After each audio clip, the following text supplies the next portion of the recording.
Hey, salut à toi petit toffeur, j'espère que tu vas bien, moi de mon côté, ça roule. Alors, avant de commencer, je vais mettre dans la description de la vidéo un lien pour aller télécharger les 7 étapes utilisées par les pros pour réussir une photo. Donc c'est l'extrait d'une conférence que j'ai donnée pendant laquelle je donne les 7 étapes que vous devez mettre en place et ça, peu importe le style de photo que vous faites, que ce soit photographie animalière, photographie de sport, paysage, etc. Il y a toute une suite d'étapes logiques à mettre en place. Bon, voilà, petite parenthèse refermée, maintenant on va pouvoir commencer. Alors, aujourd'hui, c'est une réponse en vrac. Donc, c'est une réponse à une question qui m'a été posée par Thibaut. Alors, Thibaut qui m'a posé une question sur une vieille vidéo sur faire des photos dans un parc animalier. Et sa question, c'est: bonjour, est-ce qu'un objectif Canon EFS 55-250 f4.56 IS STM, ultra précis le mec, monté sur un 750D est bon pour faire de belles photos? Alors, pour répondre à ta question, oui, c'est un objectif qui va te permettre de faire de belles photos. Pour la photographie animalière, ce qu'il faut savoir, c'est que ton boîtier, lui, 750D, est un boîtier APS-C. Donc, c'est-à-dire, il va multiplier par 1.6 toutes les longueurs focales. Donc, si tu montes un objectif 100 mm, il sera l'équivalent d'un 160 mm plein format. Donc, du coup, c'est intéressant parce que du coup, ça va transformer ton 55-250 1.6, donc en gros en 88-400, si je dis pas de bêtises de mémoire, de tête. Donc voilà, donc 88 mm, 400, donc 88 mm c'est un angle qui est pas trop large mais qui du coup permet quand même d'avoir son sujet dans un certain contexte, et 400 mm va te permettre justement de serrer justement au niveau du cadrage, quoi. Donc du coup, c'est largement suffisant pour faire la photographie animalière. Alors je parle bien sûr de longueur focale, je ne parle pas d'ouverture, je ne parle pas de qualité d'objectif, etc. Juste en termes de longueur focale, 55-200 c'est largement suffisant. D'ailleurs c'est une question qui m'est très souvent posée au niveau du matériel. Est-ce que le 55-200 est bon? Est-ce que le 70-300 c'est bon ou pas? À partir du moment où vous avez un objectif 18-55, 55-250, ben vous pouvez couvrir tout ce que vous voulez comme style de photo. Paysage, sport, photographie animalière, etc. Là où vous allez être limité, ça va être au niveau de votre boîtier, le nombre d'images par seconde. Si vous souhaitez décomposer un mouvement dans le sport, imaginons que vous voulez prendre quelqu'un qui fait du saut en hauteur. Donc on va le prendre en train de s'élancer, en train de faire ses appuis, commencer à sauter, le passage juste au-dessus de la barre et au moment de retomber. Donc du coup, en conservant le même cadre, on peut décomposer le mouvement et faire une seule photo justement. Et là, du coup, on a besoin d'un nombre d'images par seconde assez élevé. Bien sûr, tout dépend du sport, quoi. Après, si c'est la photo d'animaux, si c'est la photo sport automobile, là, ça va être un petit peu plus technique, quoi. Mais en gros, voilà, tous ces objectifs, voilà, qui vont de 18 à 250 mm, vous avez de quoi tout couvrir, quoi. Si vous avez le 18-55 et le 55-250 ou même le 55-200, avec ça, vous pouvez quasiment tout faire. Parce que 200 mm, avec le coef 1.6, ça va vous faire du 320 mm à la plus longue focale. Donc 320 mm, ça commence à être assez intéressant, quoi. Petite parenthèse, hop, là vous voyez, c'est mon boîtier, d'ailleurs nouveau meuble. J'ai commencé à faire un peu la déco, du coup j'ai installé tout le matos ici, petite lunette à la anaglyphe, pour ceux qui ont vu la vidéo sur Facebook. Voilà, donc du coup le boîtier c'est un Canon EOS 6D, j'ai du mal, et l'objectif c'est un 150-600 mm justement de chez Tamron, c'est rien, comme le boîtier d'ailleurs. Et honnêtement 600 mm c'est une focale que j'utilise très rarement. Si vraiment je dois me positionner à 600 mm, c'est parce que je n'ai vraiment pas le choix. Parce que la plupart du temps, en général, je dépasse pas 400 sur du plein format. Au-delà, c'est vraiment compliqué parce que déjà d'une 600 mm, il faut être très stable si on fait ça à main levée. Donc sinon, obligation d'utiliser un trépied ou éventuellement un monopode. L'autre problème, c'est que sur cet objectif-là, précisément 600 mm, l'autofocus est assez mou. Il est vraiment mou du genou, donc du coup, j'évite vraiment d'utiliser cette plage de longueur focale. Je préfère shooter à 400 mm, tu vois, et là, je conserve un autofocus assez rapide, et par contre, je recadre en post-traitement. Moi, c'est ce que je préfère faire, parce que sinon, c'est beaucoup trop compliqué, quoi. Sinon, en plus à 600 mm, comme j'ai dit, à peine tu bouges, tu risques d'avoir du flou. D'ailleurs, petite anecdote éventuellement que je pourrais... je vais essayer de récupérer les photos. Alors, petite anecdote qui m'est arrivée il n'y a pas longtemps, justement. Alors, il faut savoir que pas loin de chez moi, enfin même sur mon terrain, parce que j'ai acheté un terrain où j'ai construit ma baraque, et 200 mètres en face, donc en gros, on voit à peu près en face, ici, il y a une petite mare, et il y a une deuxième qui est à peu près par là. Et du coup, j'ai assez régulièrement des sangliers, des chevreuils, des biches, etc. qui viennent là, quoi. D'ailleurs, j'en ai qui m'ont bouffé des arbres. Les salopes. Pardon. Et du coup, en fait, j'étais assez surpris au début. Je me suis dit, oh, il y en a un ou deux par-ci, par-là, de temps en temps. Et là, par exemple, pour cette photo, donc celle-là, elle a été prise... Alors, l'image est dégueulasse, je vous l'accorde. Donc, vous voyez que, par contre, en termes d'heures, voilà, je voulais revenir aussi là-dessus au niveau de l'objectif. Ton objectif sera bon si tu es à des heures classique, on va dire. C'est-à-dire si c'est dans un parc animalier, du coup, ça va être les horaires entre 9h et 19h, par exemple. Là, tu vois, par contre, c'était samedi 30 juin et il était 21h40. Donc, je peux te dire qu'à cette heure-là, t'as quasiment... là, on est 22h au moment où j'enregistre cette vidéo et dehors, tu vois, il fait noir. Je sais pas si tu vas bien voir, mais il fait... Voilà, il y a que le ciel qui est bien éclairé, le reste est assez sombre. Donc du coup, voilà, c'était dans des conditions de lumière très difficiles. Là, pour ce cas-là, en fait, pour cette photo, pour la petite anecdote, ce que j'ai fait, j'ai utilisé une petite technique, donc c'est-à-dire, je me suis positionné en mode manuel, mais au lieu de chercher à faire le triangle d'exposition, j'ai fait un petit peu plus malin, même si j'ai fait quand même une erreur. J'ai positionné mon temps de pause à 1/800e, c'est ça, 1/800e, ce qui est un temps de pause supérieur à la longueur focale, parce que voilà, je le répète pour ceux qui ne le connaissent pas, il y a une loi qui lie le temps de pause à la longueur focale. Donc là, par exemple, là, je suis à 600 mm sur cette photo, donc ça veut dire qu'il ne faut pas que je tombe en dessous d'un temps de pause d'1/600e, parce que sinon, je risque d'obtenir du flou dans mon image, quoi. Donc du coup, voilà. Après, pareil, si tu es à 200 mm, il ne faut jamais tomber en dessous de 1/200e de seconde, quoi. Voilà. Et pour cette photo, du coup, j'ai été malin et j'ai utilisé le mode manuel, mais avec une technique. Donc la technique est de verrouiller mon temps de pause de manière à être sûr d'être toujours au-dessus de ma longueur focale. Donc là, pour mon cas, j'étais avec mon 150-600. Donc automatiquement, je sais que ma longueur focale la plus longue, c'est 600 mm. Donc du coup, je me suis positionné au-dessus de 600 et même je me suis mis carrément à 1/800e. Ce qui fait que j'étais sûr de ne pas avoir de flou dans mon image, du moins par rapport à mon sujet, en faisant la mise au point, quoi. Après, au niveau de l'ouverture, ben là, j'avais la possibilité de le régler parce que, comme j'expliquais, j'étais en mode manuel. Mais je suis resté à 6.3, ce qui est la plus grande ouverture sur mon objectif. Parce que sur le 150-600, l'ouverture, c'est 5-6.3. Donc 6.3 à 600 mm. On ne peut pas être plus ouvert, quoi. Et par contre, la petite astuce, elle est là, justement, c'est de positionner les ISO en automatique. Alors, ça, c'est la bonne astuce. Sauf que ce jour-là, enfin du moins une précédente séance photo, j'avais plafonné mes ISO. C'est-à-dire, j'avais dit ISO automatique, mais jusqu'à 6400. C'est-à-dire, l'appareil ne pouvait pas aller au-delà. Bon, sachant que mon appareil, je crois que c'est 100 000 ou 256 000 ISO, il peut monter. Donc c'est un truc de taré, quoi.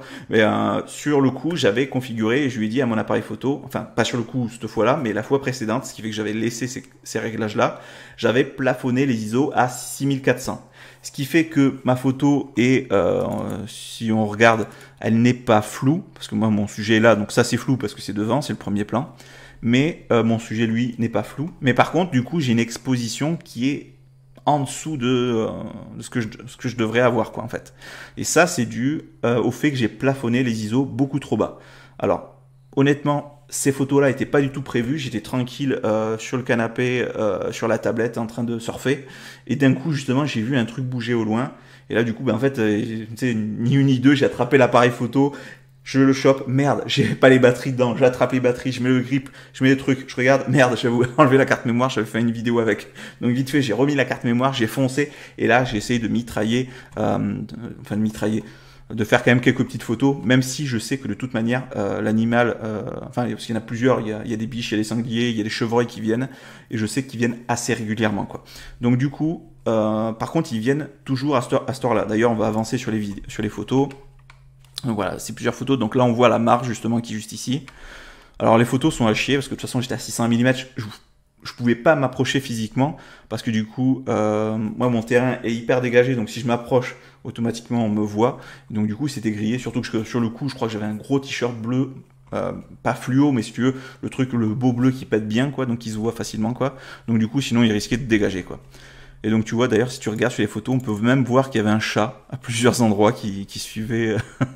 C'est assez drôle quoi. Et là t'as les deux qui sont en train de se barrer au bord de la route. Ça c'est un autre jour où tu vois par exemple, donc ça c'était le 30 juin à 21h43 et là c'est le 6 juillet à 21h49. Donc tu vois, si tu fais de la photographie d'animaux sauvages, c'est-à-dire pas de la photo zoologique, hein, comme certains aiment bien le préciser, tu vois, les animaux sortent à des horaires qui sont difficiles. Là tu vois, il est 21h49, donc là au moment où je tourne la vidéo, il est 22h, donc là, il fait nuit, donc on a juste le ciel qui est encore éclairé, on a encore du bleu, orange, parce que c'est vraiment le soleil qui est vraiment en train de se coucher au niveau de l'horizon, quoi. Et par contre, cette fois-là, quand j'ai voulu prendre l'appareil photo, là, c'est grosse connerie. Moi, c'est une habitude que j'ai, c'est en fait, je remets tous mes paramètres par défaut. Ce qui fait qu'en fait, une fois que j'ai fini d'utiliser l'appareil photo, je repositionne mon appareil photo en ISO L. Donc pour moi, ISO L, c'est ISO 50. Donc du coup, si tu essayes de faire, tu te positionnes à ISO, enfin, tu zoomes, tu es à 600 mm, tu essayes de déclencher, bam, tu tombes à ISO 50. Donc là, je suis à une vitesse merdique, donc juste impossible pour prendre une belle photo, quoi. Je sais pas si je me rends compte de suite, si. Je crois que non, je crois que j'ai pas. J'étais en mode manuel toujours, mais j'avais pas remodifié ensuite la vitesse, enfin le temps de pause. Ouais, j'avais conservé ça, mais voilà, les ISO on voit qu'ils sont en automatique parce que là je passe. Ensuite j'avais activé les ISO auto. Là je passe de ISO 500 à ISO 6400. Ou je l'avais peut-être fait en manuel. Faudrait regarder depuis Lightroom pour voir exactement. Et là pareil, là j'ai vu l'animal immédiatement. Je suis allé courir attraper l'appareil photo. Et en fait sur le coup, donc là sur la première. On le voit à côté d'une botte de paille, parce qu'en fait, il était en train de remonter, sachant que ma maison est un petit peu plus haute, un peu plus loin par là, quoi. Et en fait, il y a quelque chose qui l'a effrayé. En fait, il est reparti dans l'autre direction, quoi. Il est reparti dans cette direction-là. Et donc, du coup, là, j'essaie vite fait de prendre quelques photos. Mais là, c'est pareil. Là, tu vois, je suis à 1/250e, ISO à 600 mm. Donc là, automatiquement, je respecte pas la loi qui le temps de pause à longueur focale. Donc, du coup, mon sujet, il est flou. Alors, ça peut être acceptable sur Facebook, tu vois, tu fais un truc, un petit cadrage comme ça, une petite image Facebook, ça peut être rigolo, ça peut passer. Mais en termes de qualité professionnelle, c'est à chier, quoi. Donc voilà. Donc là, j'ai foiré plein de photos, mais j'étais content parce que voilà, sur le coup, ça m'a permis de confirmer justement que les chevreuils, les sangliers, etc., ils passent tous à cette heure-là, quoi. Donc je sais qu'à peu près, ben là ça se trouve là maintenant, ils sont actuellement, au moment où je tourne la vidéo, ils sont là-bas à côté de la mare en train de boire, ou je sais pas où. Et du coup, ça c'est bien, parce que du coup, ce que je vais faire d'ailleurs, je ferai peut-être une vidéo là-dessus. Je vais essayer de me mettre un affût, je vais essayer de mettre un truc. Donc là, j'ai déjà ça dans une caisse. J'ai une toile qui me permet d'être en mode camouflage. Je possède aussi des petits rouleaux. Je sais pas si on va les voir, hein. Là, je vais peut-être passer en plein écran pour qu'on puisse les voir, parce que j'ai pas envie de me lever.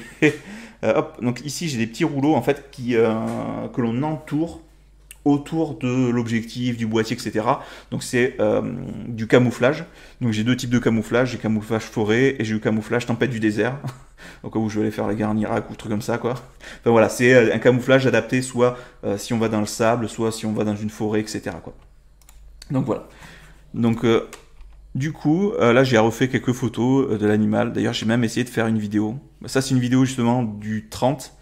Alors là, j'ai fait ça à main levée, sans stabilisateur, à 600 mm. Et là, je peux vous dire que voilà, là, ça bouge dans tous les sens. J'avais pas activé le stabilisateur sur mon appareil photo, enfin sur l'objectif, donc du coup, on voit quasiment que dalle, quoi.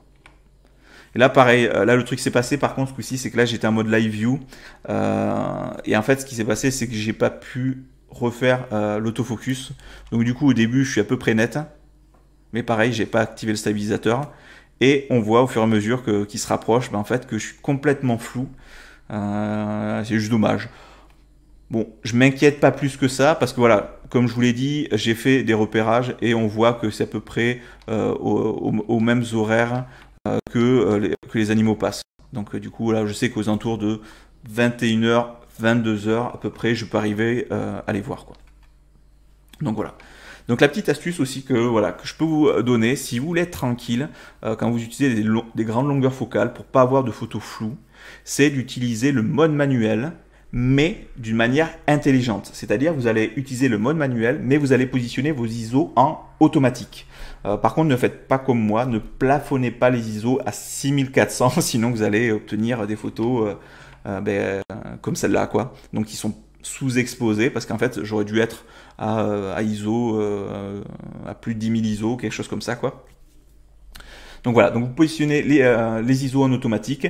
Au niveau du temps de pause, vous mettez un temps de pause qui soit égal ou supérieur. Je vous conseillerais de mettre même supérieur à votre longueur focale, à la plus longue, même si vous ne l'utilisez pas. Par exemple, si vous êtes avec votre objectif 150-600, je repasse en plein écran. Donc si vous êtes avec votre objectif 150-600, du coup, même si vous savez sur le coup vous êtes à 200 mm, positionnez le temps de pause à 1/800 de seconde. Ce qui fait que du coup, même si sur le coup, un moment bref, vous devez passer à 600 mm, automatiquement, vous savez que vous serez à 1/800 de seconde et du coup, vous allez avoir un temps de pause suffisamment rapide, pour du coup avoir une photo nette. Après, au niveau de la profondeur de champ, tout va dépendre de votre objectif, de votre sujet. À la limite, vous n'aurez plus qu'à vous concentrer en fait sur la profondeur de champ. Donc moi, pour mon cas, là, j'ai pas trop le choix sur le coup, donc là, j'étais à 6,3. Mais vous, après, vous pouvez éventuellement gérer, si vous avez un objectif qui va à 2,8 à ce moment-là, mettez-vous à 2,8. Si vous voyez que c'est pas assez, enfin, si c'est trop, à ce moment-là, vous remontez à 3,5, F4, etc., quoi. Et c'est vraiment la seule manière, pour moi du moins, et c'est celle que je recommande à tous ceux qui me suivent, c'est vraiment la meilleure manière d'utiliser le mode manuel. Parce que là, si réellement je m'étais mis en mode manuel pur, c'est-à-dire à faire tous les réglages ISO, temps de pause, ouverture, honnêtement, là les animaux ils seraient tous barrés, les biches, les sangliers, etc. Et ça aurait été impossible justement d'obtenir une bonne photo, quoi. Parce que déjà d'une, trouver les bons réglages, l'animal il se déplace donc à un endroit qui est peut-être un peu plus sombre, donc du coup pour refaire un réglage sinon on va être sous ex, etc. Et du coup ensuite obtenir un bon cadrage c'est très compliqué, quoi. Donc du coup c'est beaucoup plus intéressant justement de positionner les ISO en automatique parce que votre appareil photo va bien gérer ça et ensuite vous concentrez sur la profondeur de champ. Vous gérez, vous laissez toujours le temps de pause sur 1/800 si vous êtes à 600 mm ou quelque chose comme ça. Si vous êtes à 200 mm, à ce moment-là, vous mettez 1/400 de seconde. Comme ça, vous avez le double, ce qui fait que vous êtes sûr de vraiment pas avoir de flou dû au tremblement ou à la longueur focale que vous utilisez, quoi. Ou alors vous avez Parkinson. Donc voilà. Donc j'espère avoir répondu à ta question, Thibaut. Si vous en avez, n'hésitez pas à me les mettre en dessous de la vidéo, en dessous de celle-ci ou de toutes les autres. Donc c'est des réponses en vrac, comme j'appelle. Peu importe, voilà, comme j'ai dit, peu importe le sujet, même si par exemple si vous avez une question sur du cadrage, sachant que cette vidéo est plus sur la technique, ça pose pas de problème. Vous mettez vos questions là où vous voulez, et puis après moi j'y répondrai un petit peu plus tard. Bon. N'oubliez pas de vous abonner, la petite cloche pour être notifié justement quand une vidéo sort, parce que ça c'est quelque chose que j'oublie de dire à chaque fois. Surtout, si vous avez apprécié la vidéo, n'hésitez pas à mettre un petit pouce vers le haut, vers le bas, comme vous voulez. Et pour info, je suis un petit peu plus actif sur Facebook en fait que sur YouTube. Donc n'hésitez pas à rejoindre la page Facebook. Je vous remets juste ici justement l'adresse de la page Facebook. Et n'hésitez pas à y faire un petit tour. De temps en temps, j'essaye de faire des petits lives ou sinon je balance des petites vidéos qui sont exclusivement à Facebook, quoi. Donc voilà. Bon, moi, sur ce, je vous laisse. Portez-vous bien, sortez et faites des photos.